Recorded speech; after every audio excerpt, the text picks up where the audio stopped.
Head a bit further north and you come to Geyserville. Located on State Route 128, the town itself seems small, with less than a handful of restaurants, shops, and tasting rooms along less than a block. But this is the Alexander Valley, with 14,500 acres of vineyards, 43 wineries, and plenty of Cabernet Sauvignon. We spent a good part of our day with Patrick at Locals Tasting Room. This is the way to taste, my friends. Locals is the tasting room for 10 different wineries.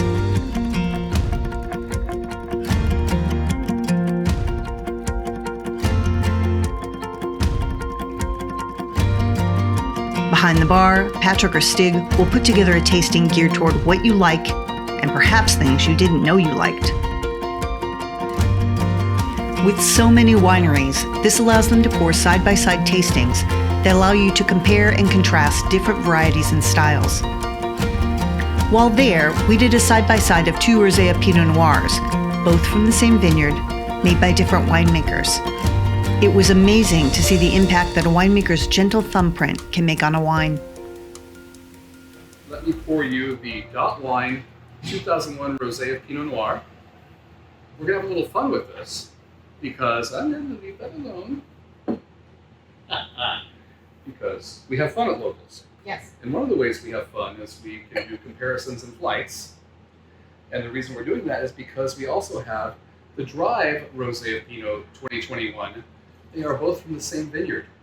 So just 2 different winemakers' take on the fruit that was harvested and pressed at the same time. Gotcha. Same harvest and same press. Yep. Excellent. The only difference is the 2 winemakers doing their thing. So Dot wines and Drive wines. The Dot Rosé was delicate and elegant, with watermelon and strawberry notes. The Drive Rosé showed stone fruit, tart red fruits, and had a sense of earthiness. And it's a new vineyard, Cobus Estate Vineyards. They do have a small winery of their own that they've started making Cobus wines. Lise Aismont, Uh-huh. John Musto, Uh-huh. Tom Young. There we go. There we go. Yeah. So it does have a certain sensibility about the wines. We also did a side-by-side of 2 rosés made by the same winemaker. People often think of rosé as just one kind of wine, but the great variety the wine is made from makes a big impact on the flavors, aromas, and textures of the wine. So we're going to do 2 other rosés, this time both from Denier-Handal family vineyards. So you're looking at a 2020 Rosé of Sangiovese from Mendocino. And the Mendocino source for Denier-Handal is Venturi Vineyards, which is in Calpella. So it's, as I say, it's hot Mendocino, not cold Mendocino. Gotcha. Great. And then the other one is from their Dry Creek estate. This is their Rosé of Cabernet.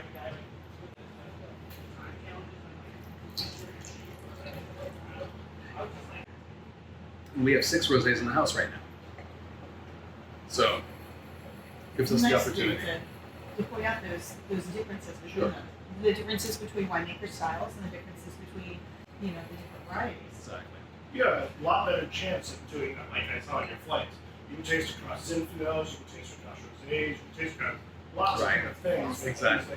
And I can do comparisons with a winery's Sangiovese and their Super Tuscan, and watch the evolution of that. Yeah.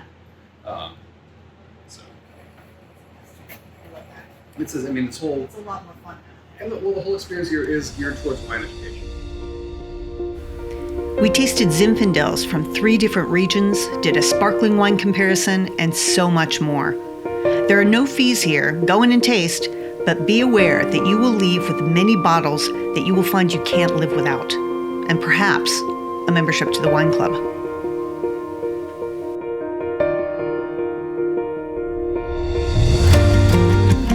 After your tasting, you will need a bite to eat. Saunter next door to Diavolo Pizzeria.